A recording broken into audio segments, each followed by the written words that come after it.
আমি একজন ব্যর্থ প্রেমিকা।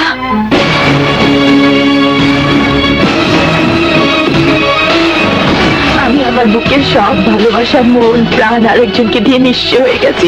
শাকিব খান, শাবনূর, ফেরদৌস অভিনীত কাজল, খলিল, আবুল হায়াত সবার উপরে প্রেম সত্য, এইটাই নিয়ে একটি ছবি। হিন্দু মুসলিম ভেদাভেদকে দূর করে মুভিটি তৈরি করেছেন সবার উপরে প্রেম।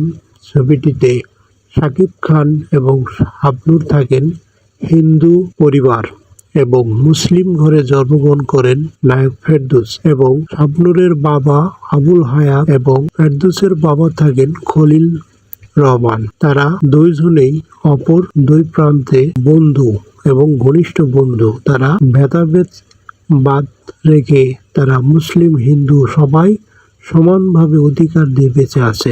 একদিন খলিল এবং তার বন্ধু একসাথে কথা আলোচনা করছিলেন। সে সময় তার মেয়ে এবং তার ছেলে একসাথে উপস্থিত হলেন। তার আগে ফেরদৌস এবং শাবনূরের সঙ্গে ভালোবাসা আদান প্রদান হয়েছিলেন এবং ভালোবেসেছিলেন, কিন্তু কেউ জানতো না এবং জিজ্ঞাসা করে নাই যে তুমি মুসলিম না হিন্দু, এইটা তারা কখনোই জিজ্ঞাসা করে নাই। একদিন ট্রেনে দুইজন একসাথে বাড়ি যাওয়ার সময় তারা জিজ্ঞাসা করতেছে নাম, বাবার নাম কি, এবং শাবনূর তার বাবার নাম এবং নিজের নাম যখন বলেছে ফেরদৌস অবাক হয়ে গেছে এবং ফেরদৌসকে শাবনূর যখন বলেছে আপনার বাবার নাম বা তোমার নাম কি, যখন বলেছে আকাশ ভেঙে চৌচির হয়ে যাচ্ছে, কারণ মুসলিম ফেরদৌস এবং শাবনূর হলেন হিন্দু পরিবার।